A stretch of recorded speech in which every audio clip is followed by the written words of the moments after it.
Okay, so you've definitely seen the name Jeffrey Epstein pop up in some pretty shocking headlines over the years, right? Well, today, we're going to try to get past all that noise and really break down the whole story. He had a lot of labels. High-flying financier, convicted sex offender, and now, deceased.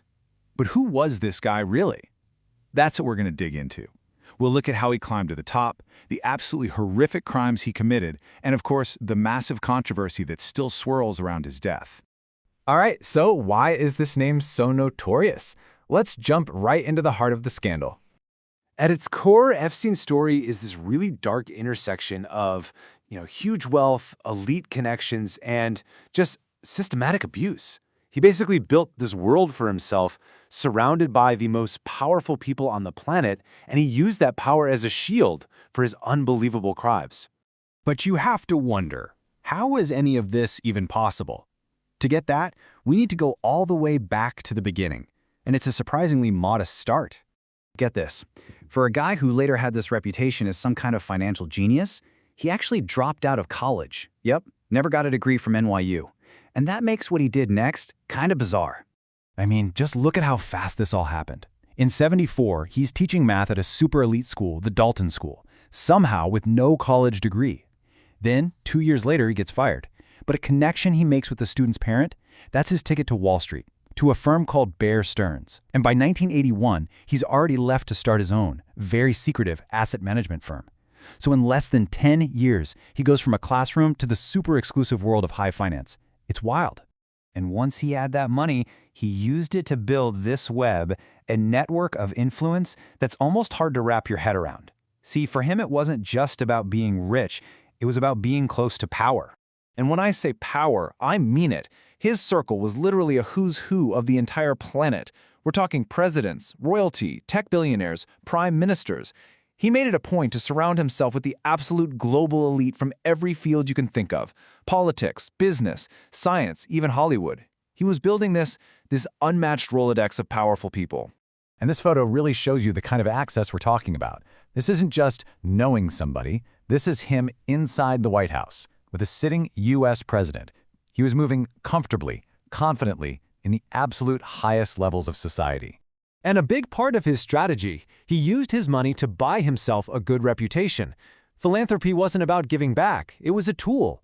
He'd make these huge donations to places like Harvard and MIT, and that would enhance his public image, get his name on buildings, and, you guessed it, open even more doors to influential people. Okay, now we have to turn to the darkest part of this entire story, the horrific crimes that would eventually, finally, bring him down. The story of how the law dealt with him is, well, it's staggering. Back in 2008, he got what people call a sweetheart deal. He pleaded guilty to state charges but only served 13 months, and he got to leave for work every day. Now compare that to 2019, when he was finally arrested on these major federal sex trafficking charges. That first deal, as you can imagine, caused massive public outrage. It really fueled this idea that there's a different justice system for the rich and powerful. So, on the left, you're seeing that controversial deal from 2007, the one everyone condemned as way too lenient. And on the right, that's the federal indictment from 2019, the one that finally promised a real public reckoning. And when investigators did finally search his mansions, what they found was just chilling. This foldable massage table, for instance, was found inside his place in Palm Beach, and according to his victims, it was a central part of the abuse. So, this is a crucial point. The case against him wasn't just based on what people said. Inside a locked safe, investigators found a treasure trove of physical evidence. We're talking CDs with what authorities called thousands of explicit photos, many of them of underage girls. This was the concrete proof that this wasn't just a one-time thing. It was a long-running, systematic operation. So now he's in jail, facing the very real chance of spending the rest of his life there. And that's when this story takes its final, shocking, and deeply controversial turn. Right away, his death was just surrounded by suspicion. The official ruling came out, suicide by hanging. But then his family hired their own expert, a forensic pathologist, who came out and claimed the injuries looked more consistent with a homicide. And that single discrepancy, it just lit a match, fueling all sorts of speculation and conspiracy theories about a cover-up.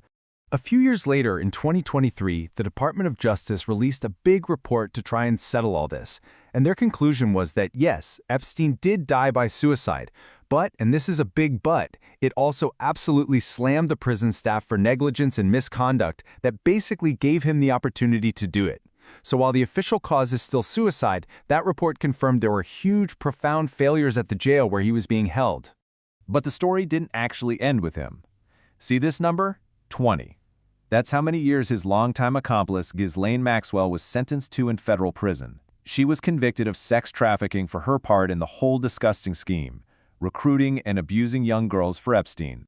And so, that's where we're left, with this one central, nagging question that still fuels so much public demand for answers. With Epstein dead and Maxwell in prison, will the full extent of their network and the involvement of any other powerful people ever truly be known? It's the question that hangs over this entire story.